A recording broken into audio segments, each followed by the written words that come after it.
Guys, andito na naman tayo. Yan. So another day, another watch. So ayan, so tayo ay makikiuso. So summer ngayon, kaya ayan, pwede na sila. Kulang pa kami. Kasi parang kapag maganda. Yun naman paring kabad. So ayan, una tayo ngayon ng Bulacan. Oh, ayan. May kasama kami, ayan o. So my God, sobrang init, kaya tayo ay kung tayo ngayon, magpapalamig tayo ngayon.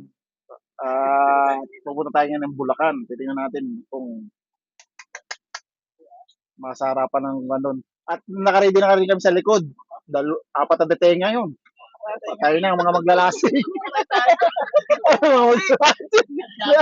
Ayun. So mamaya, kita-kita tayo sa Bulacan, Plaridel.